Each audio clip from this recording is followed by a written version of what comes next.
os batistas sempre deram muita atenção para este ponto de levar o evangelho ao mundo, levar o evangelho a outras pessoas, especialmente a partir do século XVIII, como eu disse, com William Carey.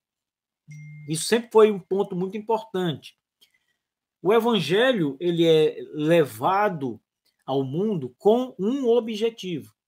Não é simplesmente para cumprir um papel. Você precisa ter como objetivo ver as pessoas reconciliadas com Deus, o que não significa que isso vá acontecer. Mas é isso que você precisa ter em mente quando vai pregar o evangelho. Você precisa pregar desejando que as pessoas sejam salvas dos seus pecados e conheçam a Jesus e se reconciliem com Deus pelo Espírito Santo. Se você for pregar como Jonas, que não queria a conversão dos ninivitas, você está simplesmente cumprindo tabela.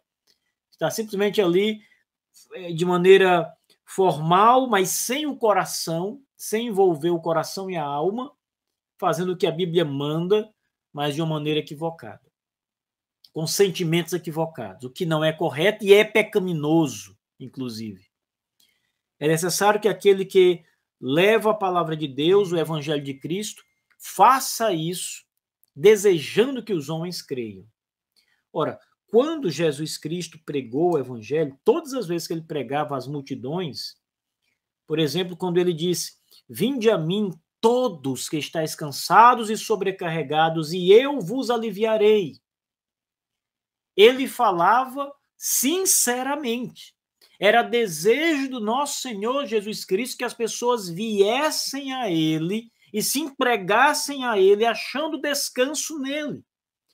Todo homem que for a Cristo encontrará descanso para a sua alma. Cristo está falando a verdade.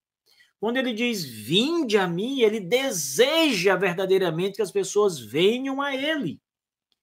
Assim deve ser a pregação, a evangelização. Quando levar a palavra de Deus ao mundo, o crente precisa verdadeiramente desejar a salvação de cada pessoa que tiver contato com o evangelho da graça de Deus.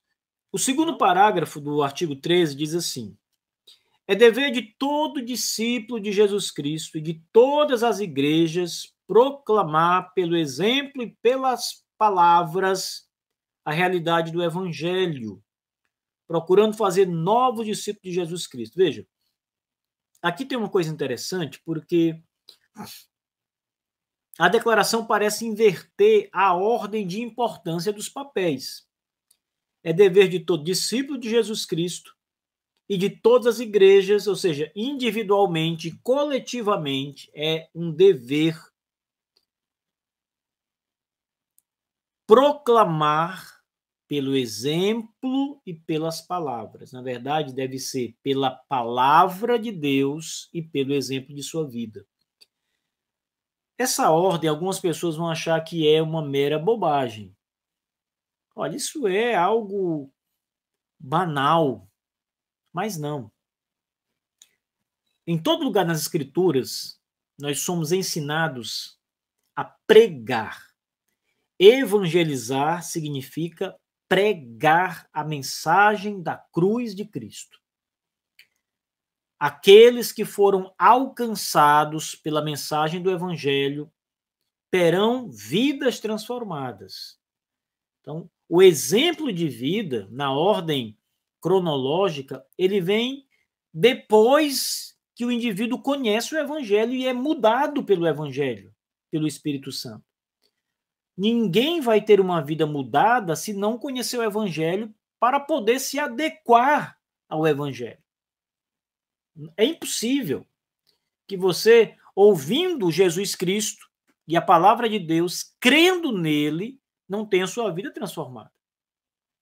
Então, primeiro precisa-se ouvir a palavra para depois ter a vida mudada. Então, a ordem é importante porque ela segue o padrão daquilo que acontece de verdade.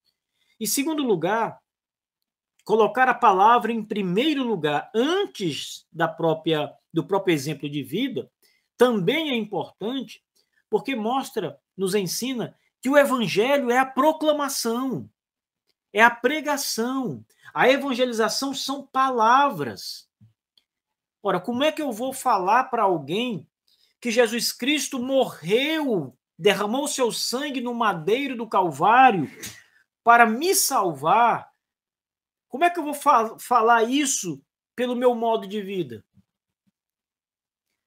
Como é que eu vou poder falar sobre a volta de Jesus Cristo, dar esperança às pessoas? Como é que eu vou falar da ressurreição se eu não proclamar essas verdades em palavras, de modo que as pessoas entendam o que eu estou dizendo?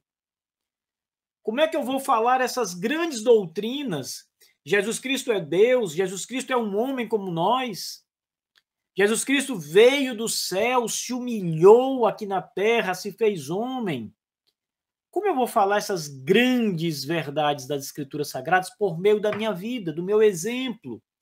Não se pode confundir santidade de vida, que é visto através dos nossos atos e do modo como nós vivemos, com a doutrina, que é algo que você precisa compreender, crer. Então, depois que você crê, é que você vive. Os atos, o exemplo, vem depois da fé. É como o batismo, né? Primeiro vem a fé, depois vem o batismo. Não dá para inverter esse papel. Eu vou batizar você na esperança de que você creia. Isso é antibíblico. É isso que muita gente faz quando batiza os seus bebês, né? Está batizando antes de crer, na esperança de que ele creia. Mas isso é antibíblico. É uma inversão da ordem dos papéis, da ordem dos acontecimentos. Primeiro crê, depois é batizado.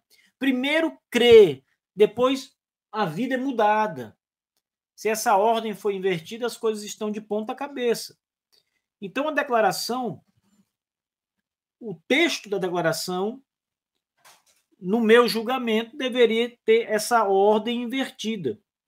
Isso é um problema não muito grande, claro, não vamos fazer uma guerra por causa dessa ordem das palavras, mas para que a coisa fique mais precisa, se a inversão for feita, fica muito melhor.